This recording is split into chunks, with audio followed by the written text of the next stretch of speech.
to host Satya Basu, designer, technologist, and strategist. And I had the pleasure and honor to work with him at Perkins and Will. And I got inspired from a lot of ideas and the way he thinks. So I thought this podcast, I would love to host him and share that knowledge with all of you. No, that's very nice, Meyer. Thank you for having me on. That's glad to have had the chance to meet and work with you, and hopefully, as you said, if at least passed on some of my curmudgeonly thinking of architecture. That's hopefully not a bad thing either.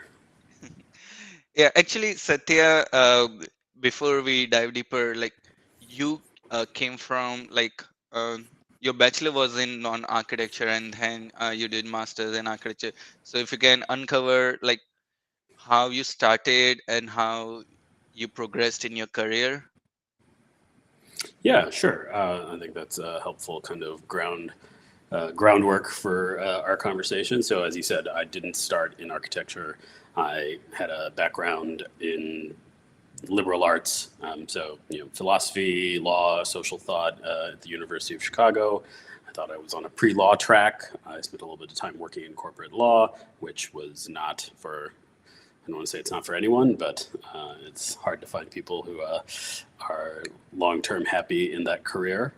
Um, and decided to kind of left turn from there. This was just, I'm one of those people who could never decide what he wants to do in life. So I went to New York and I worked in finance for a number of years. But during that time, I also developed my own practice as an interior designer, which, really started, kind of very grassroots, self-taught, rooted in things like apartment therapy and thinking about how to hack and live life in, tiny urban dense settings like Manhattan and Brooklyn, which is where a lot of my work was executed. And that's what brought me to architecture school. So I kind of moved back to Chicago and went to the SAIC, School of the Art Institute for Architecture. And what drew me there was that they had a program in interior architecture.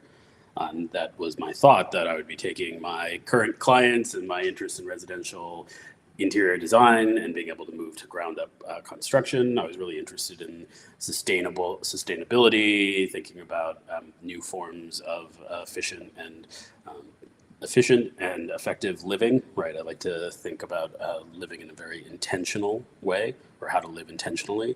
And that was really the goal of my practice when I made that shift. But it just kind of happened that I fell into the world of, we'd call it maybe computational design fairly early on. I had some great mentors, Douglas Pancoast and Tristan Stirk, who were fresh off of hosting Acadia and, were Black Box alum. And, the director of our program, Anders Naraim, also an ex-SOM architect, was, very strongly focused on building that kind of integrative practice at SAIC. I don't know how many students fully appreciated that, but it resonated a lot with me and became my practice. And so, as you know, from there, I went on to work at some of the largest architecture firms in the world, Gensler and then Perkins and Will, where you and I overlapped. And so that was really a large part of my practice, but in non-traditional architecture. I did complete most of my AXP, and I'm fairly close to being a licensed architect, even though it's been years since I've been kind of practicing a standard practice, at least professionally. So, but my work, as you know, has been strongly rooted in product development, really thinking about how to design and develop products in the AEC space for a long time, and now more recently, just thinking about product design and strategy at large. And so, and I guess before we go any further, I can also clarify that all of the views I'm going to be expressing here, unless otherwise stated, are my own and not really tied to any of my previous affiliations or current. Yeah, thanks for the clarification. And I'm curious to know you developed some design philosophy or thinking during your school and it evolved through the profession. Like what were some major assumptions which you had which didn't work out? in the industry, and how you adapted to the industry mindset. Yeah, it's I had I want to say it was a somewhat unique kind of positioning for my practice, even as a let's call it computational designer, especially at that time. Because I was interested in interiority, coming from an interior architecture program, concerned with thinking about a lot of IoT based data building and orchestration, interaction design principles. I was always thinking and experimenting in a very human scale. Like, it's like I had a leap motion controller really early on, and I was using it to actuate lighting when we were doing our lighting classes in grad school and things like that. And I played around a little bit, and obviously in tutorials and things like that. It's my professor Anders. He likes to call them flippy floppies. But basically like form finding. And it's like while I played around with some of that stuff, what kind of really struck me was just how novel, but also how unrealistic so much of it is, right? It felt in a world that has a strong need where there's billions of people that can't even live in real built housing often, right? There's no particular need for us to be figuring out space age form finding methodologies using carbon fiber and things like that, because it's an extension of a lot of the failures of architecture in the 20th century. And then of course the coup de grace is that a lot of the practice for a long time rejected that methodology anyway. So it's like, well, it's like even within the practice of architecture, there's not enough people who buy into that. And so it just never really appealed to me. And it's like I was much more interested in using computation to solve much more pragmatic problems in fabrication, in in thinking about interaction design, in thinking about closing loops for digital physical experience using actuators and sensors and IoT connected devices. And so there was a time I think when that was a little bit more unique. In the world of computational design, thankfully now there's a lot more people who have that same interest, and products and companies that are starting to emerge in that space. But it was I was introduced to that fairly early on, and because of that, and working at Gensler, where a lot of my focus was again also kind of an interior human scale, not at a kind of core and shell scale. That just continued to evolve in my practice. God. Yeah, I have seen your desk, and it had a lot of cool IoT integration and always like very experimental in that space. And do you like from your experience in profession? I know you teach as well. So how is that translated into like teaching students who now have to bridge this gap between technology, academia, and profession? That's a great question. I'd like to say that it is tightly connected in architectural education. I think there's certainly strong proponents of it out there. It's somewhat interesting that my experience has been that a lot of architectural education is still locked in the same kind of traditional mold, and also traditional battle. It's fighting of technical versus artistic. Studio is the place where all ideas happen and manifest. It's like the hand is more important than the computer or the mouse. Or people who like to focus on the the ideology of architecture much more than the practicum of architecture. And I don't know how well that serves a lot of the rest of the world, and it also makes it very difficult to embed kind of training like this into programs, right? Because when you're, it's I'm actually fortunate. I teach and inherited a course from one of my mentors, Douglas and Anders, I guess, who both we're focused. It's called Nodes, Networks, and Interactivity in Practice, and it is actually largely a free space, even though it is a required course, right? And so it's really pretty much the only class in the curriculum of the program that I teach.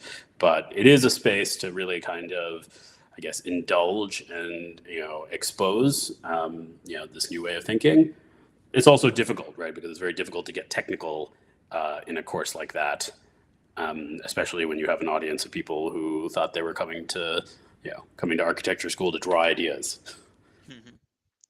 Yeah, like one thing I find interesting about the technological courses is like it teaches you like computational thinking and framework, not like the immediate end product is might be way different than how you evolve your thinking and you can apply to much larger products and areas in life.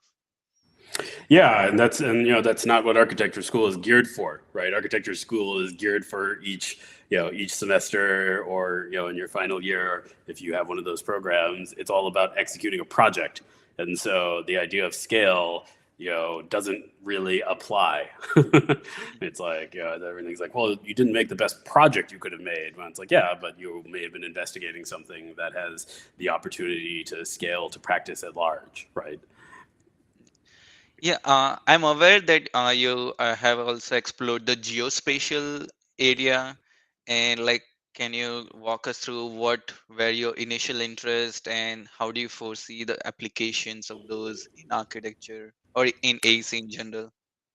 Yeah, it's something I observed really early on in my education in grad school, and it really just happened that I had a friend in the program named Brendan, and he and I kind of shared kind of a left and right brained appreciation of architecture, and I think we both looked at the way architects build maps and kind of like raised our eyebrow a little bit, like kind of like, wait, why are why are we taking a cartography, which even going back hundreds of years, had standards and line weights and higher, it was an entire design system, for communication of data, and we're just perennially like trying to hack it into like a Rhino model or an Illustrator file that crashes 900 times during the project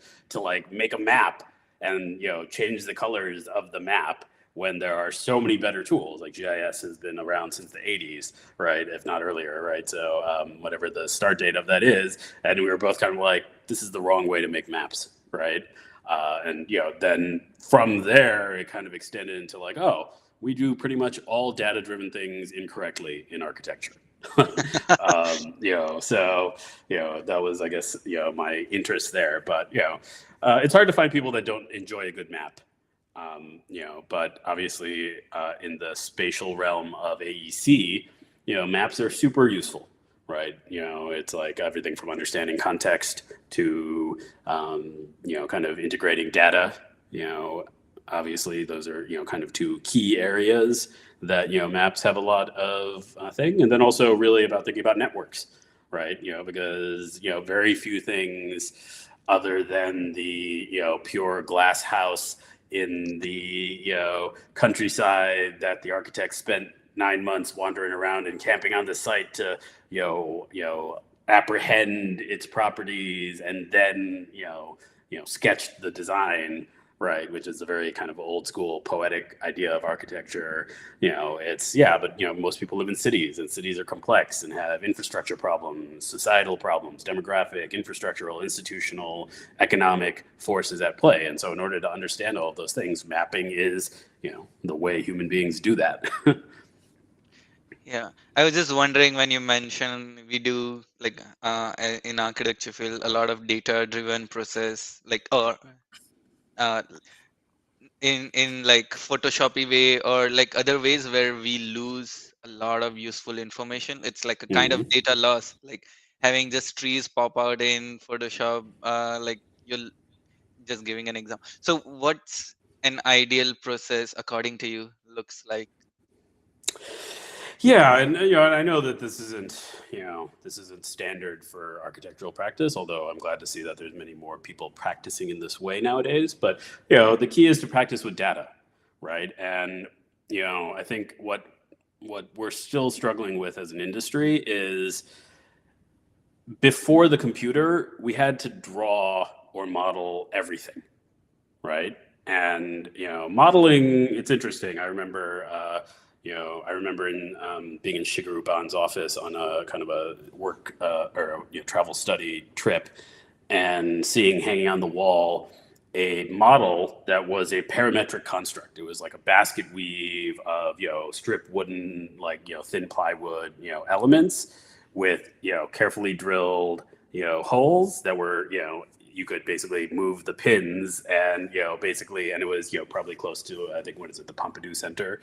It seemed like it was in that zone, right? And so it's like you could actually do a lot more parametricism even with modeling, and I'm sure there's ways you could do it with drawing as well, right? But so it was an analog process, right? And then when we started using computers, computers are a digital process, right? But we keep using them in analog ways, right? And then it's like and I know we've all experienced it. You have people being like, Revit won't do what I wanted to do, right? And it's like, okay, well, so Revit might not be able to do what you wanted to do, but you know what? Revit is a computer program, and someone programmed it, and someone could probably program it to do what you want it to do, and there's probably also a certain amount of, so if someone hasn't bothered to program Revit to do what you wanted to do, maybe you've come up with a totally novel, brilliant idea, or maybe that's just a bad idea, right? Because it's like software at scale has a lot more things, right? But the thing is,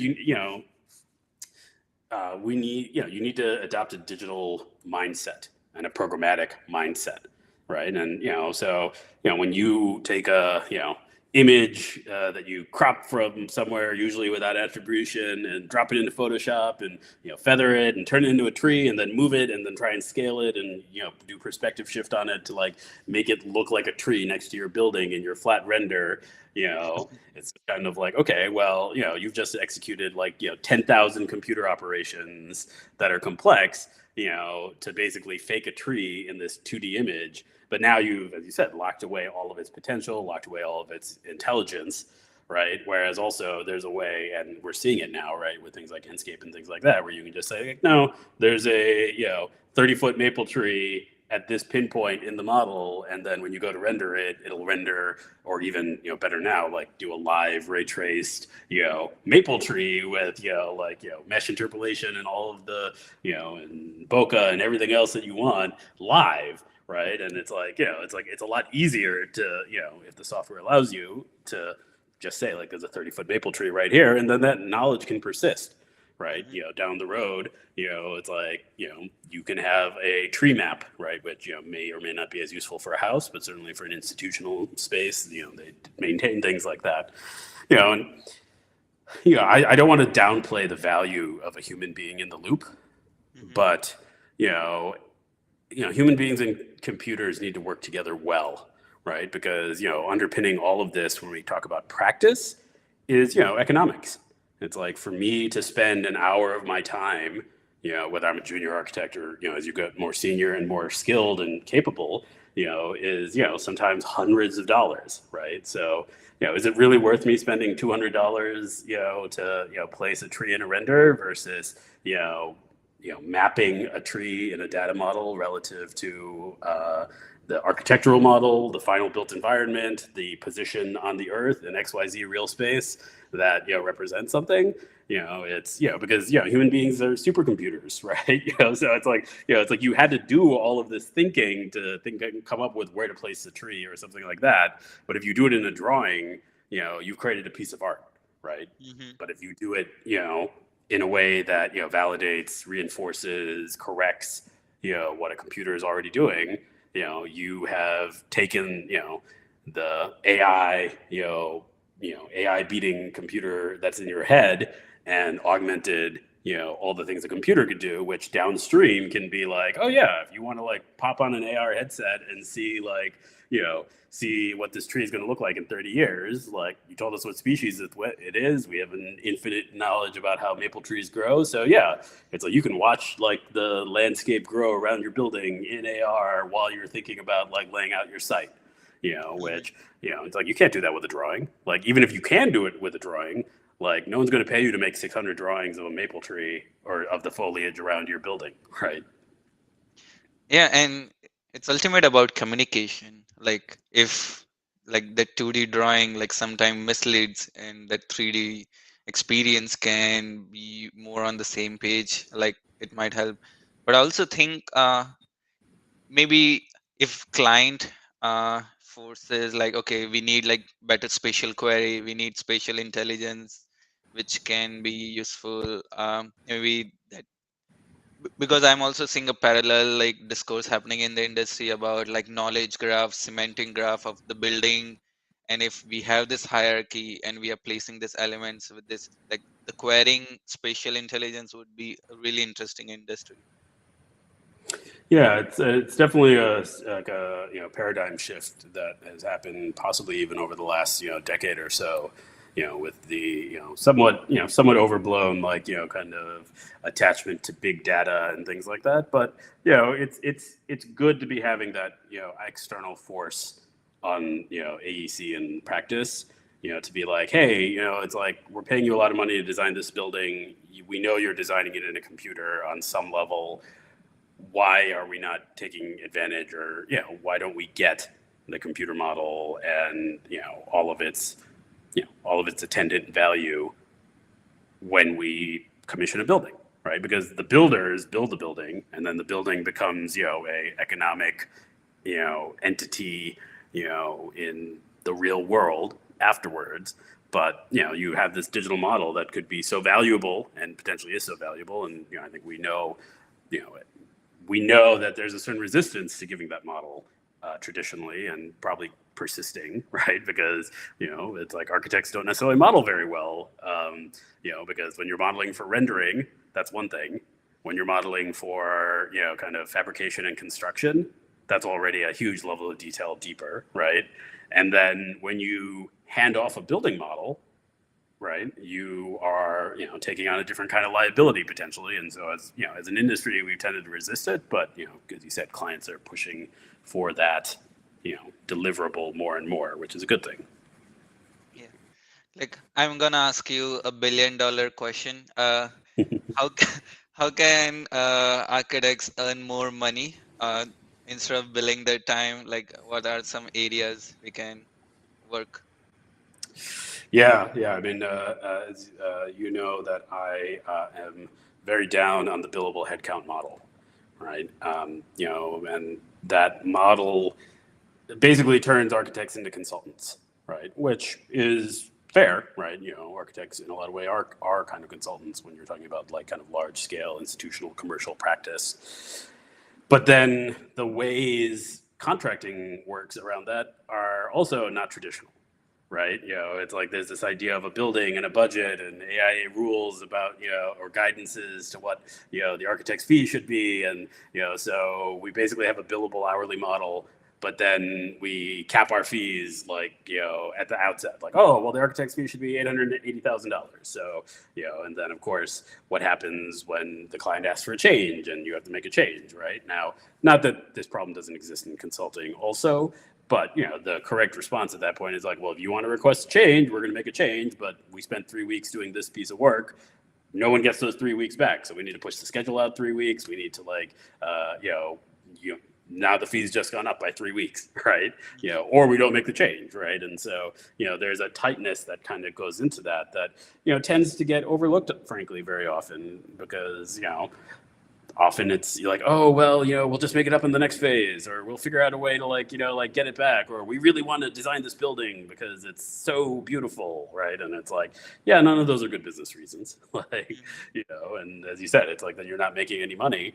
And then if we don't persist the model, we obviously aren't usually connected directly or economically to the life cycle of the building beyond it being built. It's a lot of effort and work to build something that is, as we know, complex, takes a lot of material, has huge climate and energy implications, has huge societal ramifications. But then, we're locked out of anything else. Obviously some of that is a good thing, right? Because that also insulates you from risk. So when you design a bad building, when you try and gentrify a neighborhood and it explodes in your face, it can be like, oh well, it's like we don't need to talk about that project anymore, right? Um, where it's like, so there's a pro and a con to being more connected to that, but for sure, it's like architects should take more ownership of what we put out into the world, right? And in doing so, that could make us more money, but it'll involve a different way of thinking about how you practice, and I can only imagine like what the lawyers would make of that kind of acceptance of risk. um, Yeah, I was thinking like, is there possible like building life cycle model where like what if they're paying like monthly subscription fee and we understand like the space evaluation, maybe more relevant for interiors, like how can we like space as a service which is upgradable, or something around that line where we are like productivizing knowledge. Because if I compare to other industry, like people pay for the problem you're solving. If it's complex enough, they pay more. But we have this complex multidisciplinary knowledge, but still we are not getting that much value. So Yeah, well, and it's and let's be I think fairly honest, right? There are definitely architects who practice you know in a pluralistic, populist sort of way, right? And I have a lot of admiration for architects that operate in that zone, um, because architecture is expensive. It's a luxury often, right? And part of that luxury model, is that it's like, are we really always serving the masses, right? I think there's a time where people try and kind of post rationalize it a little bit, about like, oh, but we made a beautiful museum, so people can go to that museum, or we made a beautiful hospital, so it's like people will get healed, right? And it's like, yeah, but it's like, one, healthcare in the United States doesn't work very well. So often doesn't work very well. So it's just kind of like, well, it's like, who are we? It's like, if you say that we're making a place to heal people, it's like now you are, you're accepting all of those other problems. And so it's like, okay, but if there's institutional structural problems in healthcare, it's like, so yeah, we're healing people, but are we healing everyone? Is it like, for the good of humanity? Maybe not, right? And then, that's not even getting into, it's like, what really probably heals people. And again, I went to architecture school. I'm a, almost architect, proto architect, whatever. It's, it I have an appreciation for a beautiful space, beautiful materiality, feeling, motion, idea. But, that comes way after getting the right level of care, getting the right diagnosis, having access to the right medicine at a price that you can afford, all of those other things.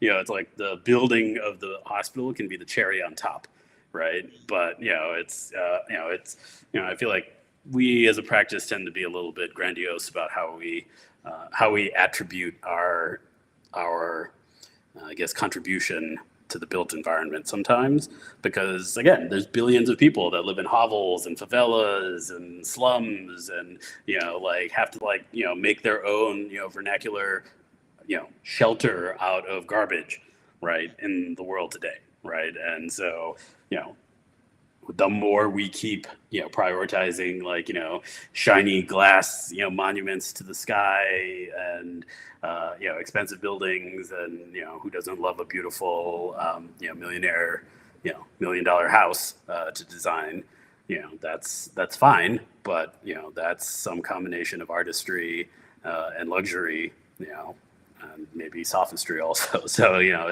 it's we need to be real about where the architecture goes, and how is it paid for, and how does it live, right? yeah, I think it's part of like this capitalism where like in order to survive for the farm, you need some big clients, and like also real estate folks make more money on luxury versus affordable. Like so, it's a very tricky area. Yeah, right. And it's, and I think there are architects also who are fairly straightforward and honest about that trade, right? And it takes a long time to get into that space. And I've worked on architecture projects or design projects that I've enjoyed, that are for I don't want to call them, it's not an elitist profession, but it is, there's a serious barrier to entry, right? And then meanwhile, I can say that, I don't think ever lived in a performance space. So in the last 40 years, never lived in a building that was well insulated, heated well, heated efficiently and effectively and cool with good indoor air quality, and these are all things that I know about and Yeah, understand and am passionate about and wish I did, but just economically based on housing stock availability, cost, it's just all prohibitive, right? So it's like architects can't even afford to live in architecture. So it's kind of a weird paradox.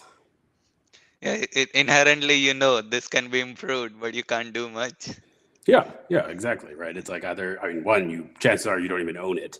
But even if you do own your own, house, it's like unless you can afford a ground up construction, with all of the detail and passion of architecture, which is a very expensive thing, right? It's a very complicated thing, right? There are some great performance builders out there who are passionate about these things too, but they're not everywhere, right? So it's like half the time you're just locked out because of location.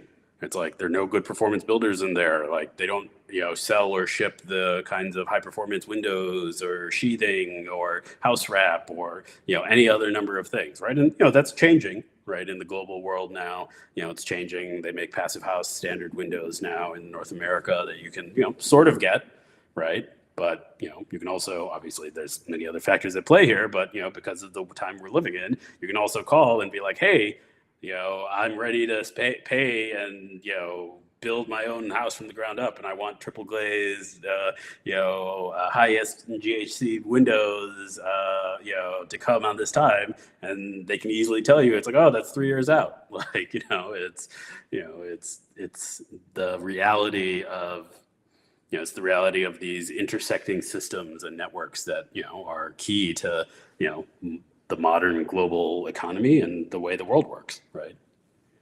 Yeah, like that's one of the experiment like we are doing, like with, like, let's say with the DAO blockchain model. Like if we have like bottom up, like all the units holder are NFT holders, and they have a right to say what amenities goes there, what kind of material. But also there is like educational part, like not all the unit owners might know like this is good or bad. So having that interface of like your one decision has so much implications on building costs, environment, like I don't know, it's gonna be like immersive viewer where each of your decision is gonna be realized in real time. Yeah, the DAO thing is really interesting, right? Because obviously, it's heavily tied to crypto, which has its own, kind of challenges at the moment. But leaving that aside, and I think you and I have talked about this a little bit before, it's incredibly disruptive thinking. I think economically is how I kind of view it, right? And the fact that there is a way for you and me and 50 people that we know to get together and own something in a ubiquitous and consistent ownership model that persists is incredibly complicated Hmm. in the real world. It's like, how do you and I go and buy something together?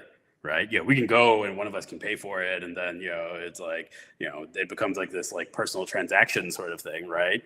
But, it's like if you and I go to the store and each put $5 down and be like, we want this thing, the store doesn't care. It's like, it's like, yeah, $10, I'm handing it to whoever gave me the $10, but there's no ownership that is like, persisted there. Right. So for you and I to co-own anything is complicated and usually involves contracts, lawyers, agreements, codicils, all of these things, right? And so, the fact that it can be built into these systems now is, I think long term, a crazily disruptive thing, right? Because that distributed ownership model that comes with, I guess, execution and, persistence is going to be, I think, long term really disruptive, right? Because it will start to change these models, right? Where it's like if you can codify the and transact the governance of say a building, a facility, an institution, a community, um, it's generally a hard thing to do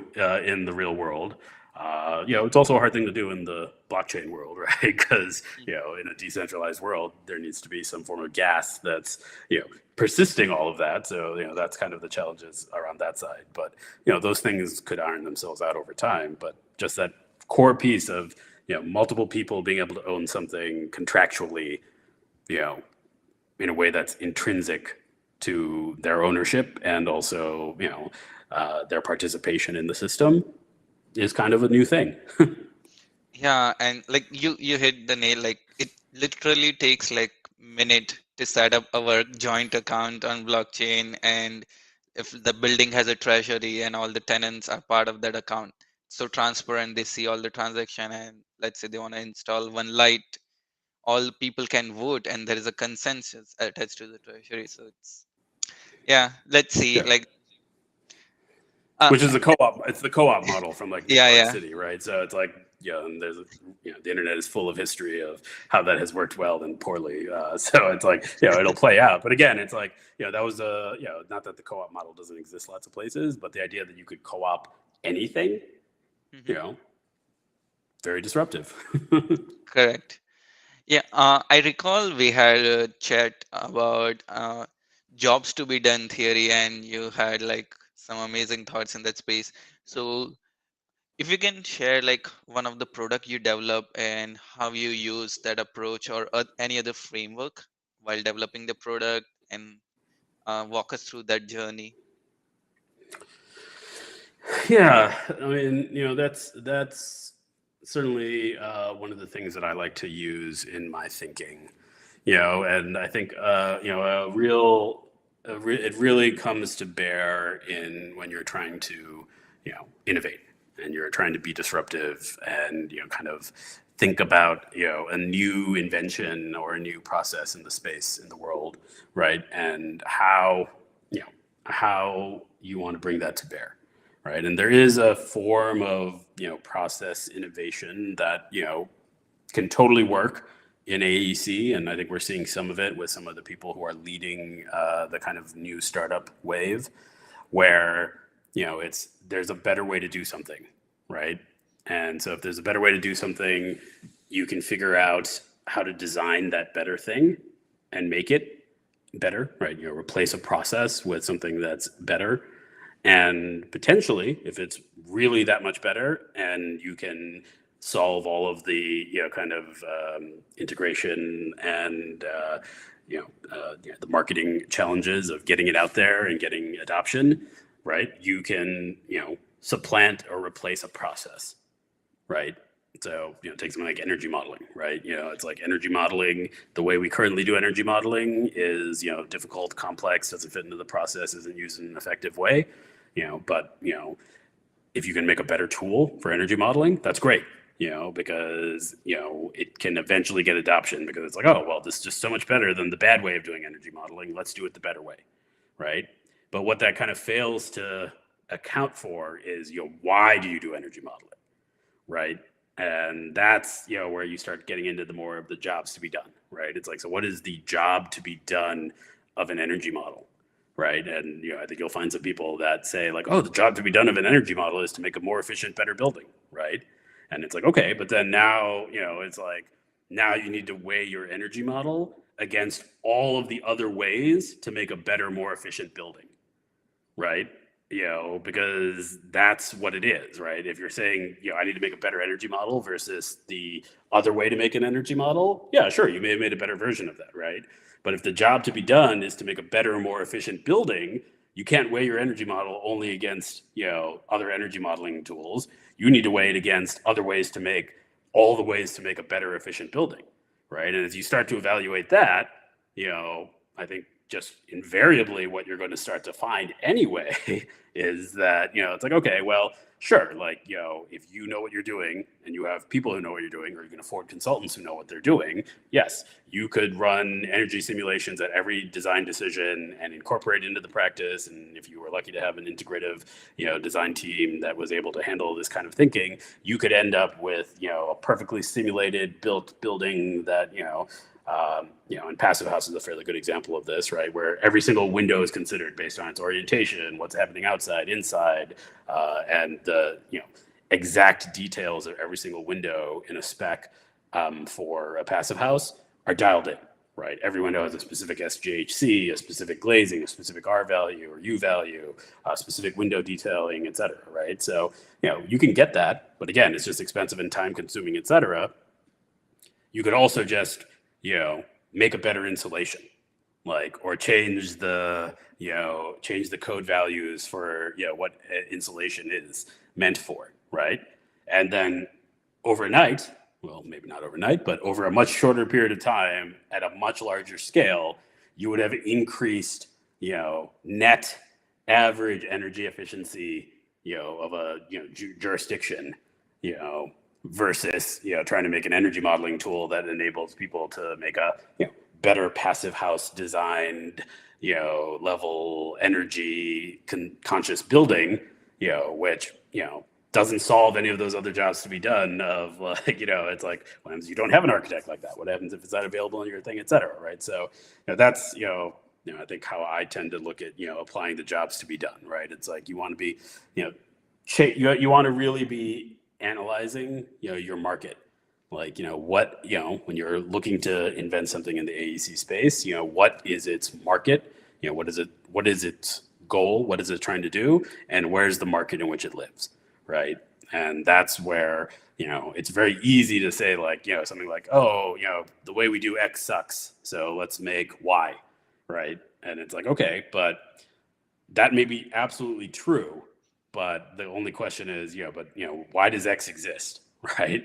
It's like, what is X doing in the larger marketplace in the world, right? And if you can get those fundamental motivations baked into your product strategy, you can really start to maybe find new opportunities, right? Because those new opportunities are going to guide you to not make Y, but make Z, right? Which is actually, Z might be much more powerful because it might, co-opt or replace an entire value chain, that's vertical.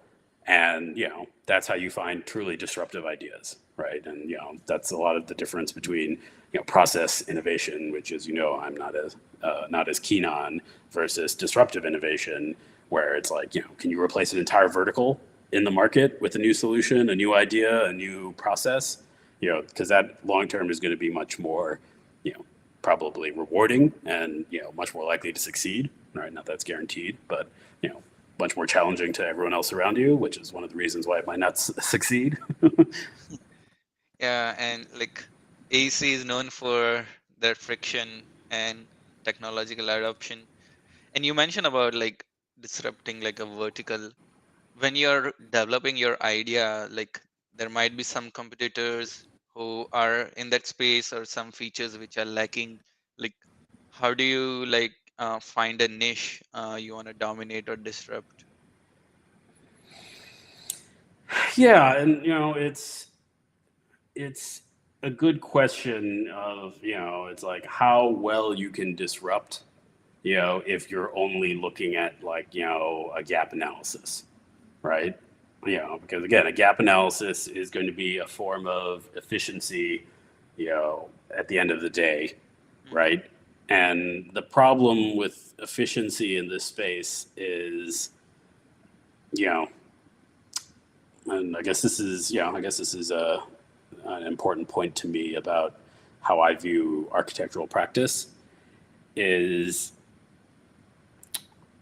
for better or worse, architects have valorized the role of the architect and the capability of the architect to such a degree, definitely over the 20th century, at a minimum, that the promise of architecture is this beautiful, intentional, functional, amalgam for the built environment that is supposed to, uplift the human spirit and transform, the way people live and, human activities and all of the kind of things that we attach to it, right?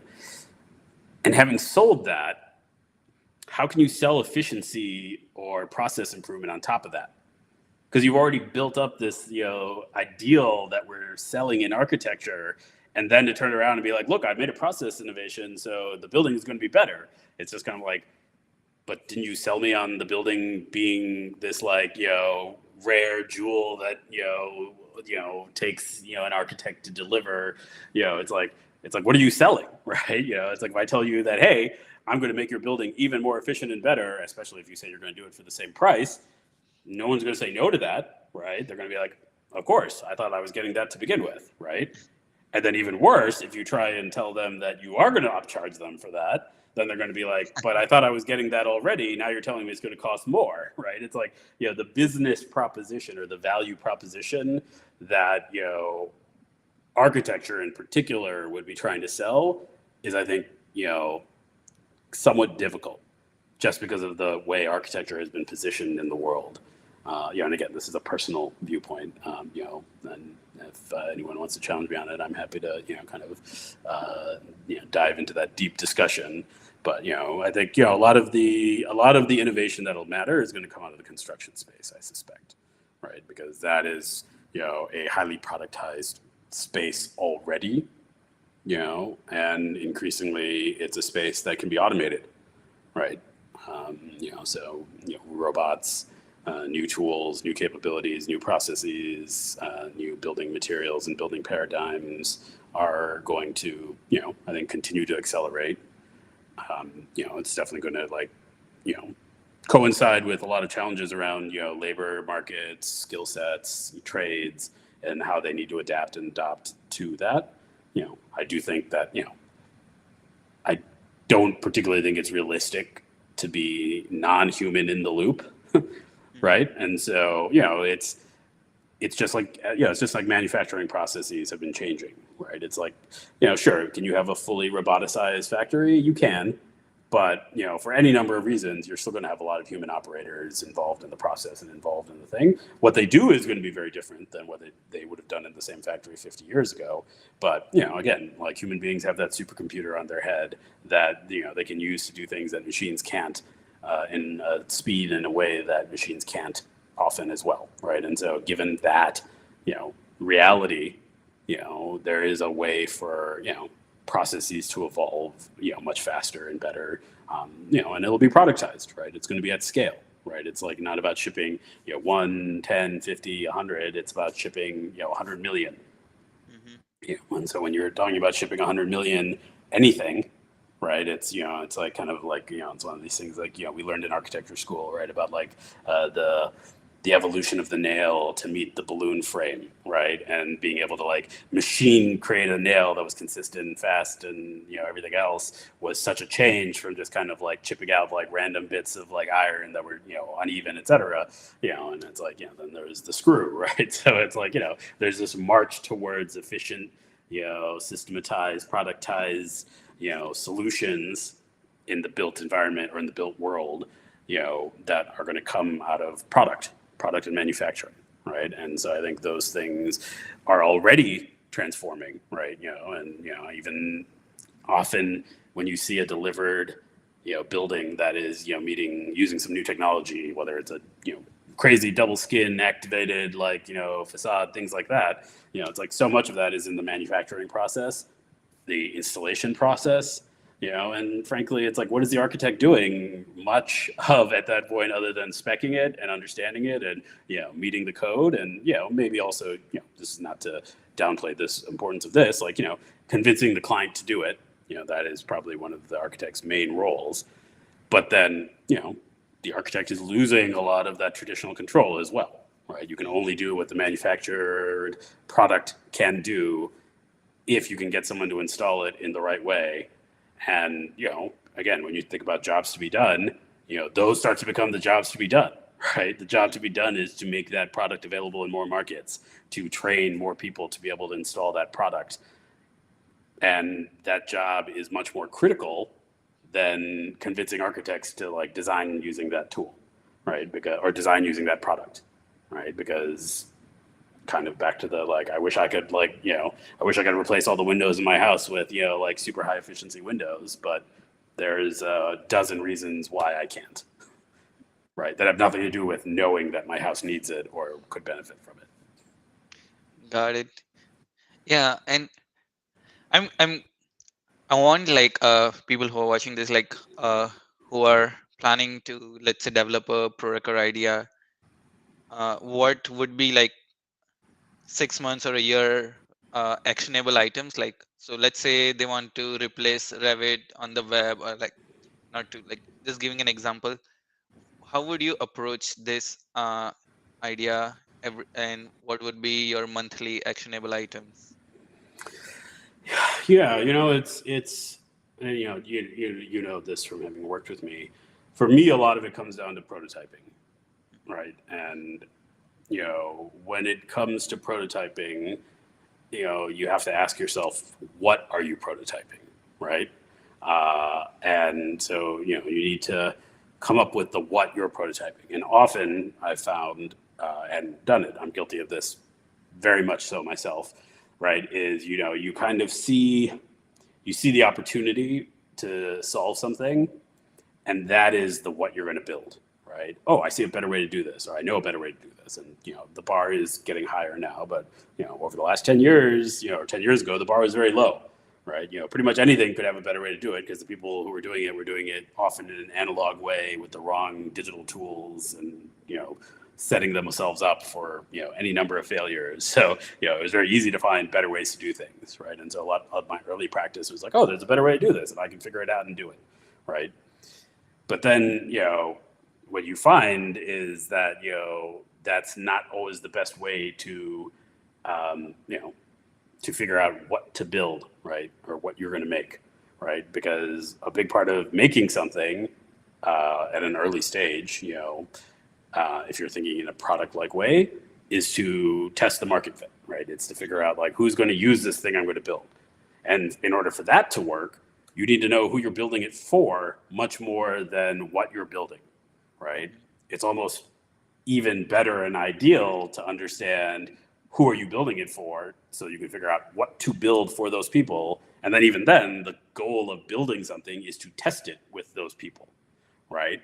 And then if you have successfully executed that series of steps, the next and kind of like logical endpoint of that would be like, okay, are there enough of those people who you have prototyped and designed a solution for to make, taking it to the final stage of making it real worth it, right? And then I think I see a lot of that playing out currently in the AEC space, right? Where, there are definitely some people that I think are thinking about those huge, high volume, high transaction, problems for the people, either in the AC space or sometimes even in the world, that start guiding them towards solutions. And then they approach it from okay, if I want to try and solve this solution in the world of technology, digital technology, human systems, et cetera, how do I do it?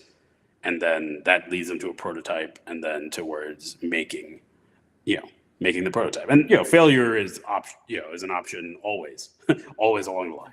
Even if you've successfully done all those things, you might still fail, right? But so I think that's kind of a that kind of intentionality is, I think, critical if you're starting to think about product, because architecture isn't a product, right? Buildings aren't even a product. Like, they're somewhat productized, or they certainly use a lot of products in their construction, but it's like at the end of the day, they're not really product like, right? It's like so if in a world where the AEC industry doesn't often deliver products, you know how are you supposed to design a product? Right? It's like, first of all, I think you need to, almost find what the product is, or define what a product is, right? It's like, so what does productized built environment look like? Right. And, for that, I mean, I've always, personally, admired, or I guess of the things, on the theory side that you learned about in architecture school, the one that really kind of spoke to me was metabolism, in Japan in the 60s. And obviously, well, I mean, there's a lot of good examples, right? But but that to me was a very kind of blended, productized and human, kind of bio driven, ecosystem, like, ideal of architecture, that, obviously in things like the Nakagan capsule tower and things like that, led itself into this idea of like a productized architecture, right? Like the pod life, right? I think, some of it that, we see playing out currently in, the zeitgeist is things like the tiny house movement and van life and living in your car, but like, with intentionality, not because you've lost your job and everything you own in your house, right? And those things are inherently product-like, right? You look at van builders on YouTube; they build a van and then they live in it for a while, and then they sell it and they build another van, right? It's like and it's like this transportable kind of you know, shelter, vehicle for adventure and life and living in a different kind of way. Which isn't that what architecture is, right? It's like to me, van life is architecture, but productized, right? And so obviously some people would be like, oh, that's a fringe way of thinking. No one wants that. And it's true. I mean, in general, people do want like, their own land and their white picket fence and their garage and their cars and all of these things. But, I think what we're seeing currently is that, one, that was never really that, achievable, right? Because that's only talking about the United States, but there's billions of people that don't live like that, anyway, right? But if that was an ideal of the 20th century, it's kind of a failed ideal, right? And in that world of the failed ideal, it's like, oh, great, I've got my, two cars and my house and my front yard and my lawn. It's like, oh wait, I can't water my lawn because we have a water shortage, and I don't actually own my house because I have a mortgage. I don't even own my cars because I have car loans. Like, it's like, it's like that ideal like strips away so fast. And then, layer on top of that what we know about architecture, which is like also you're probably living in some like, sure, somewhere along the line an architect had to design it and stamp it so that it met code. But chances are you're living in some like cookie cutter, corner cut, builder standard like house that is poorly insulated, doesn't work, had poor QA/QC, and is a bad example of built shelter form anyway. Right. And so in that world, it's like no wonder people are looking for alternatives, right? And so, I would say that, I think the products I'll be most excited about in architecture are the products that are really aspiring to, finding the jobs to be done, at scale. And when I say at scale, I'm talking millions and billions, right? And, giving people good indoor air quality is a $7 billion or 7 billion person problem, right? And so, obviously there's active technology product solutions in that space, but, there's probably also architectural and built environment solutions in that space that, we need to be thinking about productizing and building, right? And obviously there's people who are going to be like, oh, but we're going to like design better HVAC systems and things like that, right? Or sorry, make it easier for architects and engineers to design and spec better mechanical systems and things like that, right? But kind of misses the point again, because it's just kind of like, yeah, but also it's like a very easy way to solve indoor air quality is to open your windows. Like, it's like, because then at least you have the same air quality that you have outside, right? So, now we need to solve outdoor air quality, right? And then, you start to see how the jobs to be done start to Yeah. unpack. It's like, oh, it's like, I want to have better indoor air quality. And the solution might be closing coal plants, right?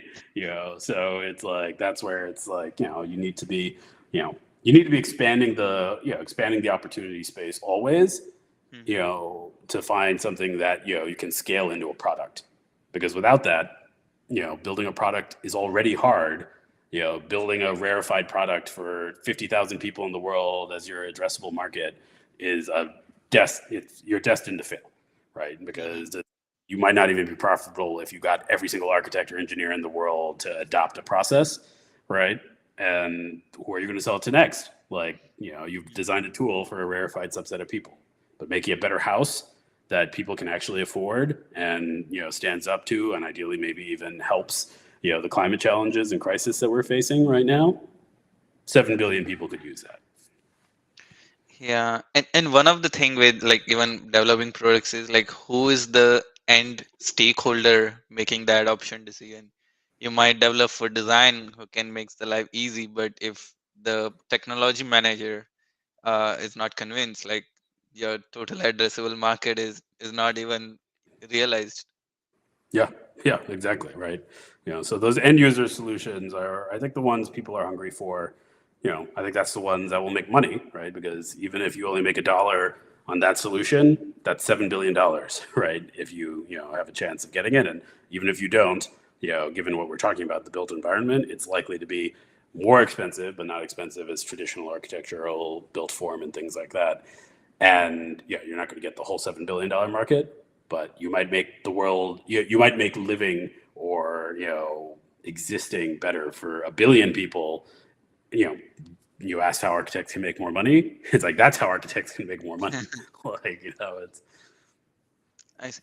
What are some lessons learned from your previous products development which you can share with us? Yeah, I mean, a lot of it is that key lesson, as you know, right? You've seen some of the things that I've developed in the past, and it's running up against the challenge of addressable market, right? It's kind of like designing a solution to a narrow problem, right? Is you can have a beautiful solution. It can be an amazing solution that works really well. That's better than anything else, and even then, you'll struggle to get adoption, right? But again, it's like so far we've been talking about prototyping and things like that, but it's obviously that we've attempted and I've attempted to scale ideas up, and scaling ideas is hard.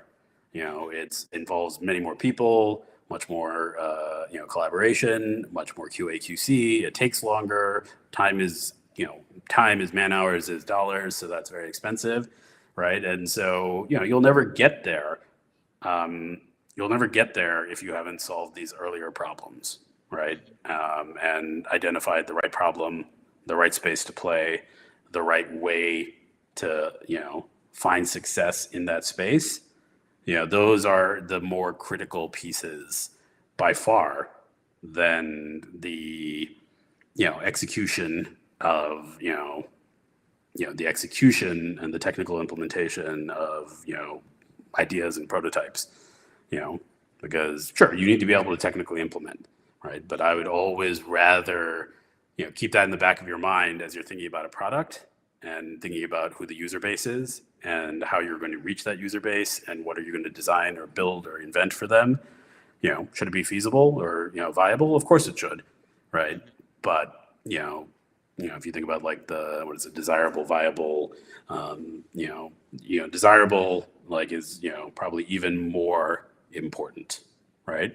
And the bigger the problem, again, that opportunity space is larger, right? And so I'd say one of the lessons I've learned, and it's part of it is the way I was working. I was focusing on a lot of narrow problems, right? Mhm. And even those, when they were well aligned with a real narrow problem, and we were developing a totally viable and even desirable solution for that narrow problem, you know mind-blowingly challenging for all of the reasons of scaling, building it right, getting people to use it, getting adoption. All of those things were a huge challenge. In my mind, I was working towards developing a portfolio of these sort of things, right? Which would have been that, oh yeah, it's like as a kind of a someone who's just a problem solver, by nature, I wanted to be solving multiple. I was okay solving multiple narrow problems, right? Mhm. But what I found is that none of those multiple narrow solutions were going anywhere, right? Mhm. And that narrowness is I think a large part of the limiting factor there, right? Because turns out you can't solve multiple narrow problems at the same time because solving any problem well takes all your time, right? It Correct. takes a dozen people all of their time, right? If not more. So that's where it's like, okay, if you just accept that as the ground rules of the ground rules of problem solving, now you have to really ask yourself, what problem do I want to solve, right? And you got to go for a big problem, right? Because if you're not trying to solve the big problem, and spending all your hours and hundreds of other people's hours trying to solve that problem, it's you can still fail at both of them. You can fail at trying to solve the narrow problem, and you can fail at trying to solve the big problem. But you know, leaving aside what the problem is, your experience will be the same, but the outcome, even if you find success, will be wildly different, right? Hmm. So do you want to solve a problem for 10,000 architects and designers and construction managers, or do you want to solve a problem again for a billion people who need the built environment to be better? Got it. And like there is also another aspect of like with when you're developing the product, like what are the features you prioritize? How do you make that decision? Metrics and outcomes. And like there is a lot of like with new tech, there's you need to refactor this part of the code, and there's technical debt building on. So it goes more and more complex as you proceed. Yeah, exactly. Right. I mean, you'll never outrun tech debt. There'll always be another feature. You'll always need to kill features. And that's just a reality, right? It's like I don't think many people will say that there's an ideal state for maintaining and running a product, right? It's always evolving and always running, and the way you can afford to run that process is by having built a product that people will pay for, right? Yeah. Um, But like how do you like make decision early on the tech stack, or like have a modular approach where you can easily integrate things along the way instead of like total refactor? that one I never solved in my work, other than to basically be nimble or agile or whatever you want to call it, and that's what all of those SDLC methodologies are designed to solve.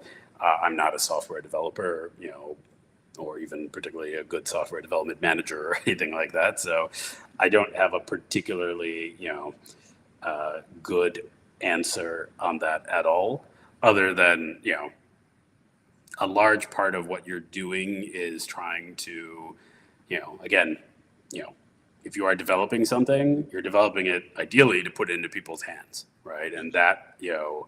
that will guide your inevitable success, but also should guide your product and your product thinking, right? And I think we are in the tech space right now, experiencing I guess the natural outcome of Moore's law in the 21st century, which is every week there's some new mind-blowing release of an AI model, a computational framework, a deployment framework. There's just new stuff coming out all the time, right? And so, I think I look at that as kind of the engineering reality of, well, pretty much anything can be done, Mhm. right?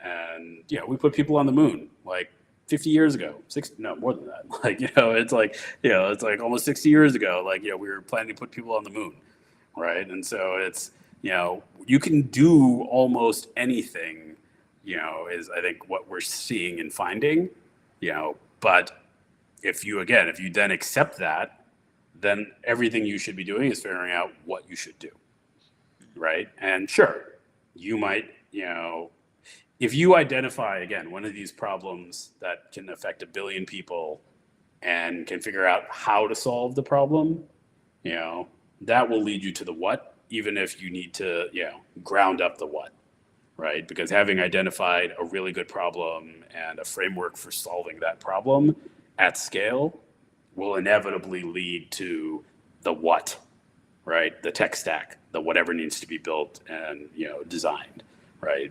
So that is how I kind of view it. I kind of view this as the problem with the metaverse right now, Mhm. right? The metaverse is still this like playground of technology. And again, it's like, oh, okay, yeah, it's like, I mean, VR has been around since the 80s, as a livable construct and concept and experiential. It was like limited, right? You had to be at MIT, like plugged into like Sandy Pentland's like lab and stuff like that. But people were doing it decades ago, right? That's where those ideas came from. So yeah, it's more ubiquitous now, right? But then what we're finding is like, but it doesn't do that much, right? And because it doesn't do that much, it's like just because it's possible, like there's this tech stack. It's like, yeah, but what are people going to do in the metaverse? Like, you and I talked about this before, right? It's like my kind of question to anyone who's interested in the metaverse is like, what's your favorite RPG, right? Because if you don't play some sort of like video game with real people in a digital world already, it's like, what's your stake in the metaverse? Like, yeah, you can get all these people together, but there've been very few and, discrete little examples of metaverse like things working. And, so far, a lot of them are turning out to be non-repeatable, right? It's like, can you get a good concert in, virtual concert in the metaverse? Yeah, sort of. But, how many concerts and festivals happen in the real world every, week, like across the world, like hundreds, thousands, right? So, if it was really one-to-one translatable, the metaverse should scale much faster than, getting 60,000 people together for a festival or getting selling 500 tickets for a show, right? But clearly that's not happening, right? Mhm. And so it's like, that's where it's like, yeah, it's like if you figure out a reason for people to come together virtually, you know, for a real human driven reason that, people want, need, desire, will pay for, then the rest of it will follow, right? Including what the technology is, how do you get a headset or a handset or a, whatever, neural implant in every single person's head, right? But, it's like, Elon Musk is working on Neuralink, which is, kind of the technology we need for that to happen, right? Like, instantaneous human computer interface, like brain, thinking, et cetera. But, what's still kind of missing is like, but what are people going to do with that technology, right? So it's like, it's like there's obviously space to do both, but I think nowadays it's like I'm much more interested in trying to find the whys of the whys of products as opposed to the what's of products. Yeah, that's such an incredible like way, because like I'm guilty of this myself. I find any cool technology, okay, let me experiment, and then what could be a potential use case in AEC, and like trying to figure out and navigate a path of using cool things, but like it should be different approach. And like I know, like we are in technologies, we are in the early adopter space, and like that goes to my next question is like, about recruiting your team. Like you can have professional software developers who knows to make it in a performant manner versus AC software developers who knows the domain but might not develop that performant code. Yeah, and it's like I guess one of the things that was interesting about my career path in architecture was that I was much closer to the client and much closer to the project than a lot of people in the traditional roles of technologist, BIM manager, kind of CAD technician, whatever you want to call it, or whatever it gets called, right? In the mix. And, as a result, my practice evolved in trying to figure out how to make the technology solve the problem, as opposed to like waiting for, people to come with the problem and then try and shoehorn the technology onto it. Or, even worse is just like, developing the technology and trying to get other people to adopt the technology, you know, to let the technology constraints drive the problem definition and solving, which is, of course, the absolute worst thing you want to do. And, that is kind of what has happened with certain, softwares out there that will remain nameless, you know, in this conversation. So, and that's kind of what I've seen and experienced that, it's like, again, when you're close to the problem, that's where you'll find the best opportunities. The early adoption, playing with the technology, et cetera, very important, right? Because it's integration, right? It's like, what was my, I guess, driver of success was that integrative knowledge and being on both sides, Hmm. right? Because you need to be able to quickly put them together where it's like you're hearing a problem that's a real problem now that's, coming from, from a billable space, from a problem, from a marketplace, and then thinking like, oh, maybe we could use Leap Motion, maybe we could use a neural link, maybe we could use AR headset, whatever it is, right? Hmm. It's like, but the problem is what defines, what you build and what you need. And sure, there are a lot of problems that today we're still like kind of like, oh, there is no tech solution, right? But I think you will find that again, if the problem is defined well enough, there will be people that will fund and support you in trying to come up with the technology that needs to be there, right? Nice. Like one of the challenges I see is like a lot of schools are now like teaching AI in architecture and things, and those students talking about my personal thoughts, like okay, I'm gonna adopt AI in industry at scale and things, but also then I realize like I need to really understand the domain better, so like what problem space it gets into. So I could foresee the people who directly transition into tech and are developing products for architects sometime missing like the core day to day and like what is the real problem to solve here. Yeah, and I'm sure there's good examples of it happening via partnership, right? And I was fortunate to have people that would, I guess, indulge my technology flights of fancy. Sometimes that was a hard one, or it took time to build that trust to get that kind of support and buy-in. But as my career has evolved, it's like I've started to reach a place where I can direct it, and so by directing it, it gives me a little bit more flexibility in that space, right? To have it internalized in one person, you know, can people get better at it? For sure. Should they get better at it? Yes, immediately, post haste, right? It's like I'm sorry, I just call this a controversial position, but I can't help but roll my eyes when I hear someone in the architecture space in particular talking about how important it is to draw, and it's like what computers can never do, like, and things like that, which it's like it's missing the point, right? It's just kind of like, yeah, those are all true. I love a great, I love a Paul Rudolph drawing more as much as anyone else, right? But they're just very different things, right? But Paul Rudolph's designs of like futuristic cities and things like that, never came to pass, and the drawing was not what was going to get people there, right? Computers could get people there. It's like technology will get people there potentially, or it'll kind of leave us all in some apocalyptic hellscape, ruin of a planet. But one way or the other, like technology is going to do it. Drawings aren't, like but and that to me are those are like the most counterproductive positions to be taking, in our space, right? It's uncomfortable territory, of course, right? It's like, and I have a certain appreciation that not everyone is good at understand. A lot of people are just not very left-brained, right? And when you're not left-brained, it can be very hard to just conceptualize what computers are doing and how they work and how they think and what computer logic is versus human logic. I mean, frankly, even human logic is hard, right? Yeah. It was one of my worst classes in philosophy was logic. So like regular logic is just hard, right? Yeah.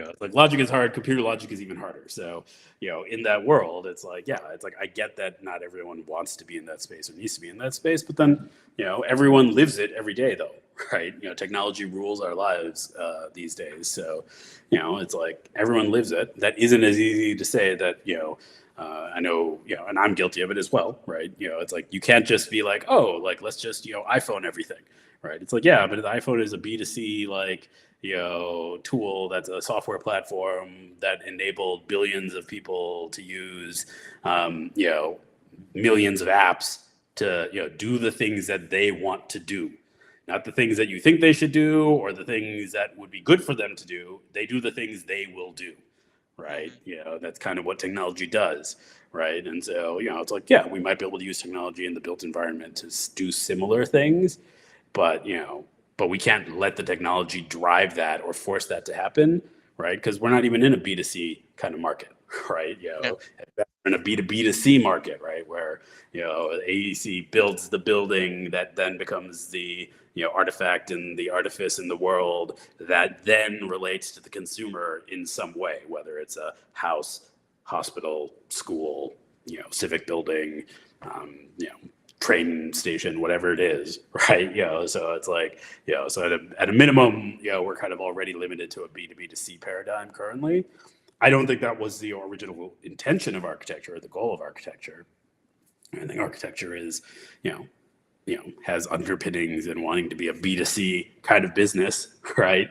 It's like wanting to, build artifices, shelters, spaces for people, right? But the way practice and the markets have evolved currently, yeah, it's not. Yeah. Uh, I sometimes like innovation in AEC is like a tricky term because I see like we use like, let's say, some gaming technology and say, oh, this is innovative technology we develop or integrated. It's more, I could see cross disciplinary integration being labeled as innovation.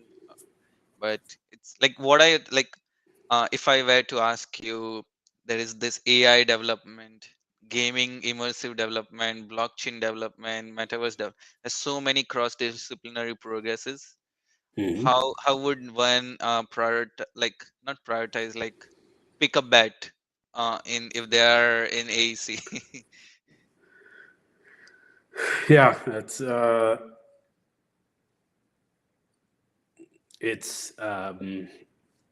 it's a good question because I would say most of the AEC practice, right, is much more akin to interaction design or UX design than anything else, right? And so, in a similar way that those kinds of practices work, right? It's about understanding the user, right? And that used to be the thing that drove architecture, right? There is the technical component of architecture as well, obviously, and I have an immense respect for technical architects and technically proficient architects that I don't always see reflected, in the rest of the practice either, right? Yeah, They're often the last people to get made principal, and it's like or take on undue burden on pretty much everything, because everyone else just wants to talk about the idea, the concept, the design, the scheme, right? The schematic design, like DD and CD and CA is hard, right? And also we've seeded so much of that, right? We've given it to engineers, we've given it to the contractor, we've given it to third parties, right? It's like, so it's like the more that, that's happened, architects have naturally retreated into the idea space. But, unless we want architecture to just be an academic construct or an academic field, right? It's like the idea takes shape relative to the people. And historically, that was something that architecture used to do quite well, right? It's like understanding the human condition, understanding humanity, and the way people live, which is like the way you live in the built environment is it's, I guess, more primal or more ubiquitous even than the way you live in the artificial or kind of metaphysical constructs of society, country, nationhood, things like that, right? So that was, I think, a strong place for that to evolve. But if we didn't make the leap into digital, it's like we've been left behind again, right? Because now UX and IXD are real disciplines, right? It's like, sometimes I'll critique those disciplines for being a little bit like kind of very screen focused because that's where the discipline has emerged from, and, I think architects, I've heard architects say like kind of, we're the original UX designers. It's like, that's great. You guys totally were, or we totally were, right? But, what are we now, right? Because you can't just be like, well, we're still UX designers. We're not, right? It's like UX design is this new thing, right? Now, could we be, kind of like AX designers, like architectural experience designers? Yes, right? But then we need to be doing that, right? And that's where it's, that's where we would need to also do it in a similar way as the profession of UX, right? And so, and there are nice pockets in various practices and areas that are doing that, right? Which is like, really thinking about the users, really thinking about the problems of the real world and trying to solve them, right? But, I think that's just not where you see a lot of the innovation, kind of happening because, again, the innovation, as you said, right, it tends to follow what's out there in the market, right? And so it's taking that latest AI model and kind of like tweaking it or feeding it different images or feeding it different content, right? Which again is all incredibly valuable learning. That's how you understand and learn how these things work. It is testing the boundaries, teasing the boundaries of what is possible, which is always a good thing, right? but you know, not quite at past that hurdle of selecting the right technology for the problem, right?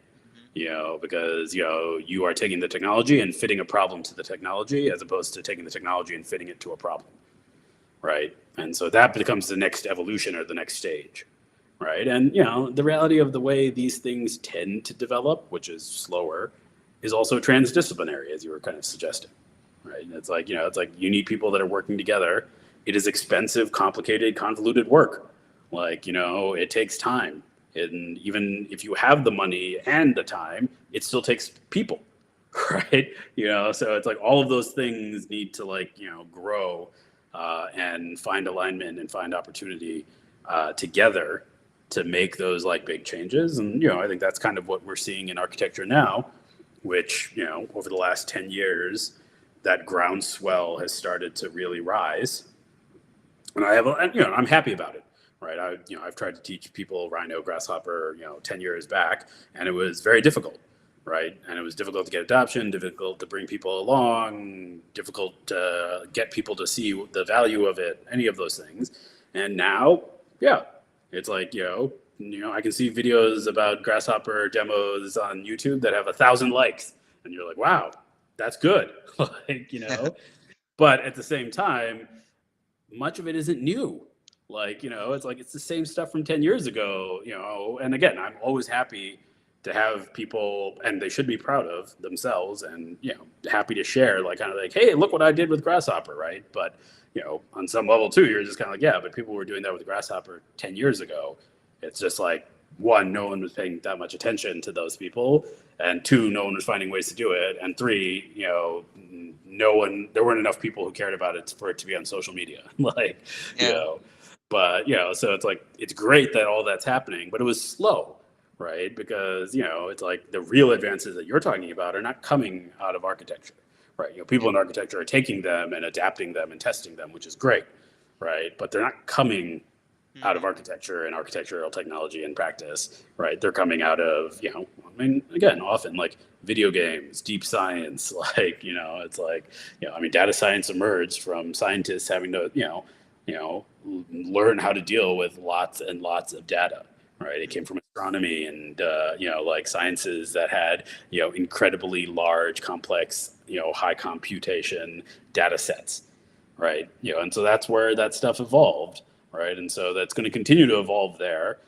I roughly believe that there is that much complexity, if not maybe even more complexity in the built environment and human systems.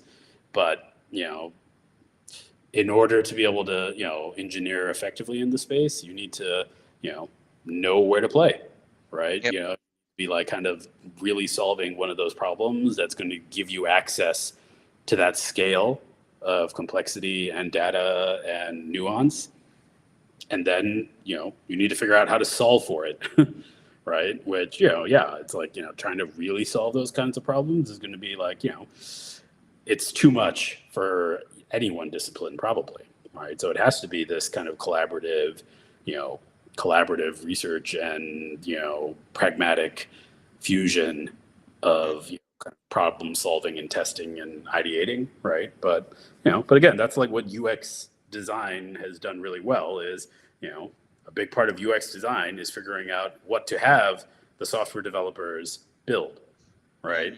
Mhm. And when you do it right and it follows in the right process, it justifies the investment in building the right things. Done wrong, which also happens plenty of times, right? It leads to wasted effort, right? And that should just be baked into the business model, which it often is, right? It's I'm always happy to see any tech platform, any solution, any software that kills a feature. Apple killed the touch bar. And there's a few things that I loved about the touch bar, and mostly I hated the touch bar, right? So aside from the volume slider, which was awesome, and I don't know what, the few times I was cutting together a video clip movie, demo, Yeah. something like that, being able to use the slider, there were a few things that were nice about it, a lot of things that were not so nice about it, and I would always hit it on accident when I was trying to press a key, or Siri, or sometimes turn off. It was just it was a counterintuitive thing, right? Yeah. And it probably cost millions and millions of dollars to invent, design, and I'm sure they were like keyed into like trying to understand users, and they just got it wrong, right? So kudos on them for killing it, right? And that kind of goes back to your thing about how do architects make more money, right? It's like it's like if you don't have a good core business model to run with these things in, how are you going to have space to invent and test and fail? Right? It's like, it's like, and it's like I've experienced this, and I think you've experienced it too. It's, failure needs to be an option. And so often in architecture, it's not an option. And the reason it's not an option is because, the core business model is so weak that having spent $1 million on something that ends up being a failure ends up being like this, like, why did we spend $1 million on this failure? It's like, well, yes, everyone says that about the failure. Like, and for every success that's out there, there's probably a half dozen, 2 dozen failures that spent as much money, maybe more, and no one knows about it, right? Hmm. Except for the people that lived it, right? So it's like, yeah, it's easy to be like, oh yeah, I wish we had spent $1 million and nailed that, prototype. It's like, yeah, but you didn't. But it's like if your business model can't handle like $1 million failures, then yeah, it's like it's like you're not going to be innovating, right? It's like you can want innovation, you can need innovation, but you're probably not going to be innovating, right? Yeah. You're going to be relying on other people to innovate for you, but that's the innovator's dilemma. They're not going to innovate for you; they're going to innovate to replace you. Yeah. Yeah. Yeah, definitely having like good margin that can fuel R&D, which allows for failure, is crucial. I have a rapid fire round to Hmm. wrap up the interview. So you'll have like 10-15 seconds. Got to make it very brief. Okay. All right. So which cities are in your travel bucket list? Oh, I haven't been to Paris in a long time, so that's one. And I guess a place I've always wanted to go is Singapore. Okay. Is there any business or technical book which made a big impact in your life? I'm not a big book person. I like micro knowledge, and I like to carve my own path. So I'm going to just say, not really. I see. Any video or article? Like a single one? Yeah. That's a hard question, but I guess certainly, obviously, since we talked about it a bunch on this call, like, kind of seeing Clay Christensen kind of walk through jobs to be done, Mm. and his McDonald's case study, that's one that has always stuck with me. I see. Your role model? My role model. Oh, that's a good one. I'm going to say. I'm going to say Steve Jobs, which is not exactly like a particularly innovative one. And I guess what I'd say about that is um, I feel like you take the good and the bad and you see it, Yeah. but you know I feel like what he did and how he lived his life in the space, kind of I guess you know it appeals to me. Like Yeah. Uh, your favorite movie? favorite movie.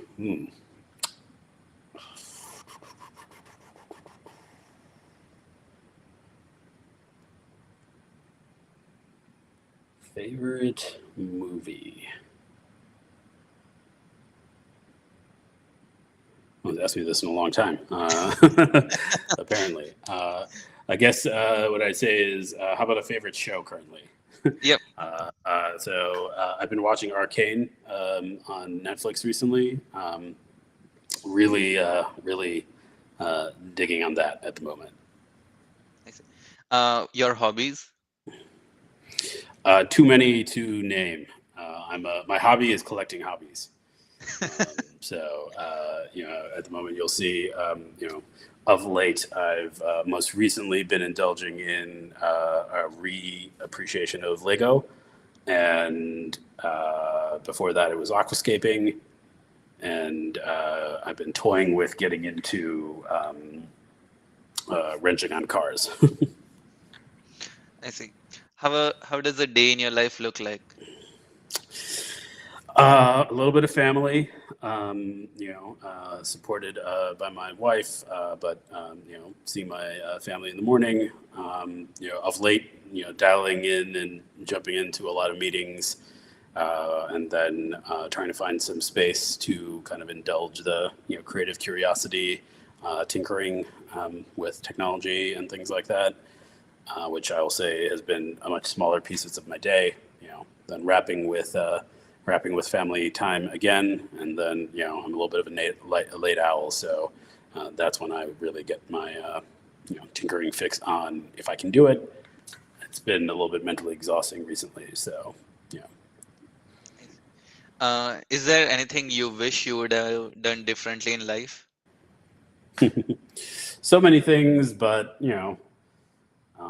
I'm gonna rely on a Schopenhauer quote for this one. It's like life can only be understood backwards, but can only be lived forwards. So um, Yeah, that's a good way to put it. What is one thing which most people don't know about you, but will be surprised if they get to know? I'm sure there's probably a few things. One that comes to mind is I've acted professionally on the stage, or semi-professionally, and badly, I should add too.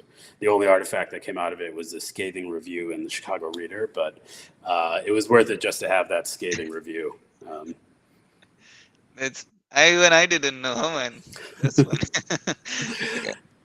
And lastly, what is your piece of advice for young AC tech entrepreneur? So I'm guessing, not that this is always the case, but I'd say, in my experience of late, people who are in that category are people like you and me, often in the kind of technology able space, right? Able to apprehend new technologies, play with them, understand them, code, creatively code, any of these things, right? That's critical, right, to understanding the what and there. But I guess some of it is age, some of it is kind of where you get positioned in practice and in the real world. But a lot of it comes back to like what's going to drive the success in the long run is not the technology or your ability to like execute an AI script, build an AI model and tune hyperparameters and things like that, right? It's going to be your ability to understand a good problem to solve that can benefit from that technology. So, what I would say the best advice for people who are AEC tech driven is to get out into that space as much as possible. And some of that just comes with time and living life more. And it's like if you're fortunate enough and your life is expanding as you kind of grow and work your way through your career, some of that just kind of tends to happen naturally. But that is like the real key. It's like being out there talking to people with problems, clients with problems. You know, I would stay away from talking to people in house with problems because those aren't likely to be the right problems to solve anyway. Right? You want to be talking to the people at the edge, the Mm, bottom of the pyramid. interesting. Get your boots dirty and think. It's not even getting your boots dirty. It's just getting out there, because again, it's like, and as I was just saying, it's like, in the last few months, I've actually had much less time hands-on tinkering with code and stuff like this. I mean, my background and interests. Like, Mapbox finally released, Globe support, which is something that has been on the roadmap for like I don't know 3 years, and I haven't even had a chance to play with it yet. Oh Like, no. so that stuff takes time, right? Yep. But it's assuming that if you're an AEC tech, you're already better at that piece of it than the majority of other people in practice, which you undoubtedly would be if you are in that space. The place to be, kind of focusing your energy is on the other side. Yep. Is there anything which we didn't cover in this interview and you like to share the message? Like time went like nothing. Yeah, no, it's been a while since we had a chance to connect. No, I think we covered a lot, but I guess what I'd say is that, I'm hopeful for a new generation of practice. And some of what is driving that new generation is, just the generational changes in general. Gen Z, and it's kind of disrupting a lot of the workplace, a lot of the world, even potentially starting to maybe, and it's going to be, the future, or the near term future anyway, right? Because it's that's what's going to determine, how businesses work, hopefully how governments work. Clearly, there's a tension there at the moment, but and within architecture, I'm hopeful for kind of a new transformative version of architecture and practice. Much more collaborative, much more open to new ideas, disruptive thinking, much more focused on not just the fat middle, but like the whole long tail, right? Mhm. 'Cause that tail is so long, that it's still significant, right? And you know, I know people tend to think about it in terms of like value and scale and opportunity in the current market, right? Which is why kind of like everyone's focusing on the the big part of the graph, right? Which is right now like kind of like big institutional space and things like that. But there's a different version of that graph where the big part of the graph is 5 billion people living in the built environment, right? And so just like anything graphs or statistics based, you can make your point any way you like, with a little bit of math and wizardry and graphical selection. So it's and again, it kind of comes by putting the people and the problems first, right? Because then if jobs to be done, right? What if the way to have better healthcare is to have no hospital at all, right? Good for people, good for healthcare, good for medicine, bad for hospital architects, right? But I think the future of the thinking of the future demands that kind of thinking, right? So if your entry point into innovation is how do I make a better hospital, great, maybe you'll make a better hospital marginally, right? If your innovation is how do I bring healthcare to a billion people that don't have it, much more impactful. That's amazing. That's a great way to end. And thanks a lot, Satya. Now all the viewers know why I love talking to Satya. Super radical, hyper rational approach, thinking, and very provocative. Thanks a lot for your time. Yeah, no, thanks for having me on. It was good to see you, Meyer, and we'll connect again soon, hopefully. Yeah. Have a great weekend. See you. Yeah, take care.